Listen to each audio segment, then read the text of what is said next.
بیت المقدس اسلام کا وہ پہلا سجدگاہ جو 90 برس سے ایک ایسی قید میں تھا جہاں اذان دینا جرم اور سجدہ کرنا موت تھی۔ صلیبی تلواروں نے شہر کی گلیوں کو مسلمانوں کے خون سے نہلا دیا تھا۔ لوگ کہنے لگے، یہ قدوس اب صرف یادوں میں رہ گیا ہے۔ کہیں ہماری سجدہ گاہیں ہمیشہ کے لیے محض ایک قصہ تو نہیں بن جائیں گی۔ مگر جب ظلم کی رات تاریک ترین ہو جائے تو صبح کا نصیب بدلنا لازمی ہے۔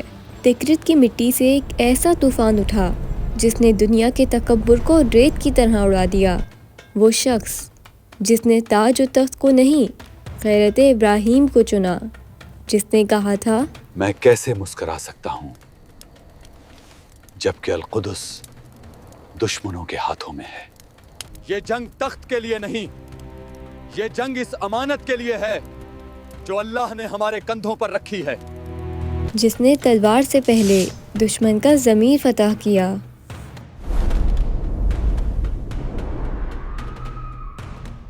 یروشلم کی فضاؤں میں ایک ایسی گٹھن تھی جو سانس روک دیتی۔ مسجد اقصیٰ جو کبھی سجدوں کی خوشبو سے مہکتی تھی اب ایک اصطبل میں بدل گئی تھی۔ مسلمانوں کے لیے یہ صرف ایک شہر ہی نہیں تھا، یہ ان کی روح کا زخم تھا۔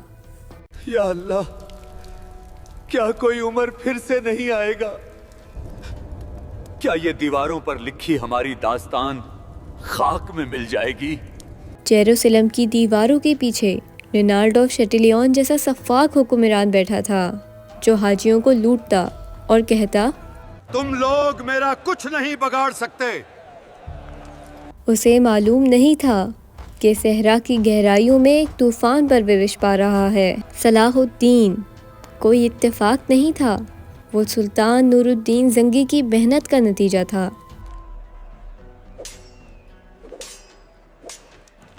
نور الدین نے صلاح الدین کو تراشا اور اسے ایک ایسا مقصد دیا جو دنیا کو ناممکن لگتا تھا۔ جب نور الدین کا انتقال ہوا تو سلطنت بکھرنے لگی۔ چھوٹے امیر تخت کے لیے لڑنے لگے۔ یہ تخت میرا ہے، اس کا حقدار صرف میں ہوں۔ لیکن صلاح الدین جانتا تھا کہ یروشلم تلوار سے پہلے اتحاد سے فتح ہوگا۔ اس نے برسوں کی محنت کی، مصر سے لے کر شام تک دلوں کو جوڑا۔ اس نے دنیا کا بہترین اسپائی سسٹم بنایا تاکہ وہ دشمن کے حملے سے پہلے دشمن کے خیالوں کو فتح کر سکے۔ صلاح الدین نے جاسوسوں کے جال سے دشمن کی سانسیں گن لی تھیں۔ اب وقت تھا دشمن کو ان کے مضبوط قلعوں سے باہر نکالنے کا۔ صلاح الدین نے ایک شطرنج کی چال چلی۔ اس نے ٹائبیریاس کی طرف پیش قدمی کی اور اس پر حملہ کر دیا۔ یہ ایک چارہ تھا۔ صلیبی جنرل سلطان کی اس چال میں پھنس گئے۔ میں فوراً فوجی دستے لے کر وہاں روانہ ہوتا ہوں۔ اور یوں وہ اپنے ٹھنڈے چشموں کو چھوڑ کر اس جلتی ہوئی ریت پر نکل آئے جہاں موت ان کا انتظار کر رہی تھی۔ مقام حیطن صلاح الدین نے ان کا راستہ پانی سے کاٹ دیا تھا۔ تپتے سورج، پیاس اور بھڑکتی ہوئی آگ نے ان کا دم نکال دیا۔ صلیبی فوج اپنے غرور کے بوجھ تلے دبی ہوئی تھی۔ رینالڈ، تم نے اللہ کے محبوب کی شان میں گستاخی کی تھی۔ آج انصاف کا دن ہے۔ صلاح الدین نے اپنے پوری فوج کے ساتھ یروشلم کو گھیر لیا۔